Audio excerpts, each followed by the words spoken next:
In this video, we will be going over Form 8 of the pension application. Form 8 is titled Summary of Suspension of Benefit Rules. This part of the application is regarding working after retirement if you choose to do so. If you would like to go back to work after retirement, you need to make sure that the type of work that you would like to do is not considered disqualifying employment. Disqualifying employment is employment in the same industry in which other employees covered by this plan are employed and accruing benefits. It is the trade or craft, including supervisory activities, in which employees covered by this plan were employed at any time before retirement. And it's the geographic area covered by this plan or outside of the geographic area if such employment could result in the transfer of any employer contributions to this plan through a reciprocal agreement. What that is saying is that any type of work that is covered under our collective bargaining agreement is considered disqualifying employment throughout the entire United States. This includes union work and non-union work. Depending on your age will determine how many hours you are allowed to work in disqualifying employment. If you are under the age of 62, you are not allowed to work any hours in disqualifying employment. If you are 62 or older, you are able to work at most 39.5 hours per month in disqualifying employment. After your required beginning date, you are allowed to work as many hours as you'd like. You must commence receiving your monthly pension benefit at your required beginning date per federal law. If you are an owner of a company, there are additional rules regarding disqualifying employment. Please contact the fund office for additional information. The disqualifying employment rules are in accordance with the regulations issued by the Department of Labor. If you are considering going back to work, please note that you are not allowed to work any hours within your effective month of pension, regardless of your age.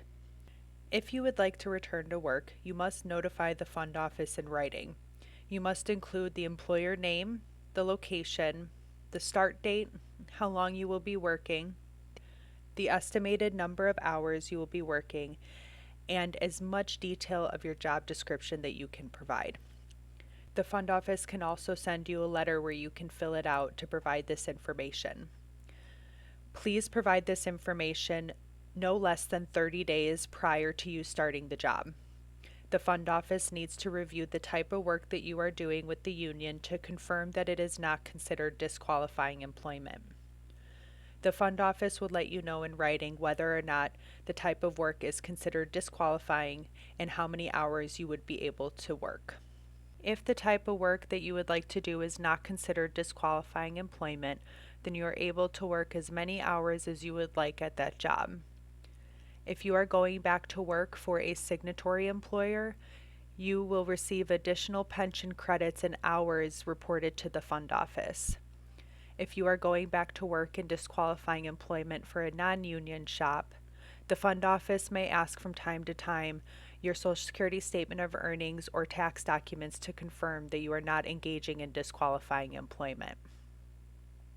If the fund office determines that the type of work that you want to do is disqualifying and you are not able to go to that job, you are able to appeal our decision and go through the appeals process with the trustees. If it is discovered that you are working in disqualifying employment and you did not notify the fund office, your pension will be suspended immediately, and the fund office will ask for additional information regarding the type of work that you were doing. If you were engaging in disqualifying employment while receiving pension payments, you are required to pay those pension payments back to the fund. If you are unable to pay them back right away, we would withhold 100% of your next pension payment once you are done working in disqualifying employment, and then up to 25% each month until the overpayment is satisfied.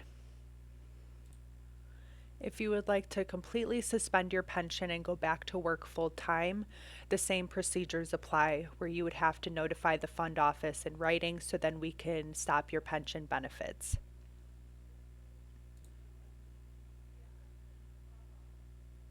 Once you are done working in disqualifying employment, you need to submit a letter to the fund office indicating your last day worked.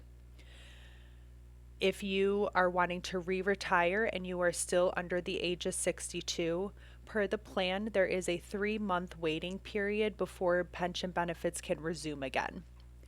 If you are starting your pension benefit back up after your age 62, your pension benefit will begin again the first of the month following when you last worked in disqualifying employment. Your file would then be reviewed and sent to the fund actuaries to determine if any additional pension credits were earned and you are awarded a higher benefit amount. If you do decide to go back to work, please consider all the different variables that may be affected, such as your insurance, your John Hancock, and your pension. On page 2 of Form 8, you are going to print your name, sign, and date saying that you have read and understand the rules for suspension of benefits.